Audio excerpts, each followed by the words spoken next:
রংপুরে কয়েকদিনের টানা বৃষ্টি আর ভারত থেকে নেমে আসা ঢলে বাড়ছে তিস্তা, ধরলা, দুধকুমার নদীর পানি। এরই মধ্যে পানিবন্দী হয়ে মানবেতর দিন কাটাচ্ছে তিস্তা পাড়ের মানুষ।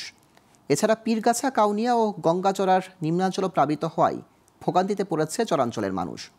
বন্যায় রাস্তাঘাট ও বসতবাড়িতে পানি ঢুকে পড়ায় বাড়ছে আতঙ্ক। তাদের দাবি বেড়িবাঁধ নির্মাণসহ তিস্তা মহাপরিকল্পনা বাস্তবায়নের। তবে পানি উন্নয়ন বোর্ড বলছে আগামী 12 ঘন্টার মধ্যে কমতে শুরু করবে তিস্তার পানি। রংপুর থেকে আব্দুর রহমান রাসেলের তথ্যচিত্রে ডেস্ক রিপোর্ট। টানা বৃষ্টি আর উজানের ঢলে তিস্তার পানি বাড়লে বিপাকে পড়েন নদীপাড়ের মানুষ। এবছর আবারও তিস্তার পানি বাড়ায় নিচু ও চরাঞ্চলের মানুষ রয়েছে বন্যা আতঙ্কে। এরই মধ্যে তলিয়ে গেছে উঠতি ফসল বাদাম, আগাম, আলু, ধানসহ অনেক ফসলি জমি। ঘরবাড়িতে পানি ওঠায় গবাদি পশু নিয়ে বিপাকে পড়েছে নদীপাড়ের হাজারো মানুষ।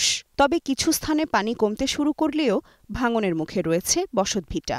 ভারতের পানি সারি দিয়ে আমাদের যাহা ক্ষতি হয়েছে, ধান যা আছে সব তলে গেছি। বাস্তব ভিডিও কোনা যেখানে আছে সাধারণ একটা পানির মনে করেন যে বলন আসলেই আমরা তলে যাই, বৃষ্টির পানি যদি হয়তো তলে যাই। থাকারও জায়গা নাই, এক হাঁটু এক কামড় পানি হয়েছি। বন্যা, আন্ধা বাড়া করতেও কষ্ট, খাওয়া দাওয়া বেড়া করা কষ্ট। তিস্তা পাড়ের অসহায় মানুষের দাবি বন্যায় ক্ষতিগ্রস্ত রাস্তাঘাট মেরামতের পাশাপাশি বেড়িবাঁধ নির্মাণ সহ তিস্তা মহাপরিকল্পনা বাস্তবায়নের। দুপাশে আর কি নদীর মানে বাঁধ ঠিক থাকলে আর বাড়ি ভাঙা না গিললে হয়। আমরা চাই অন্তপক্ষ সরকারি একটা অন্তপক্ষ ব্যবস্থা বাঁধ হোক আমাদের এলাকার। এই মুহূর্তে তো আমাদের বাড়িঘর যেগুলো তলে গেছে তাদের কিছু শুকনো খাবার ব্যবস্থা করে দাও। আমরা যদি সরকার গঠন করি, সরকার যদি অ্যাকশন না নেয় তাহলে আমরা সরকার মানে কি হবে?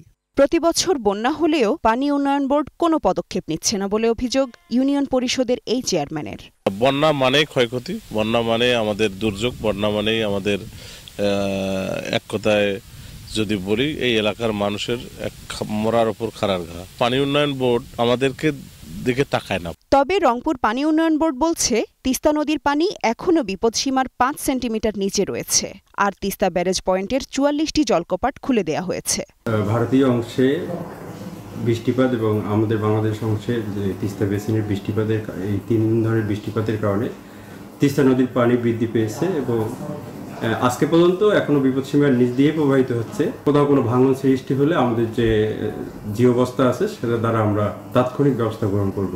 Global television news desk.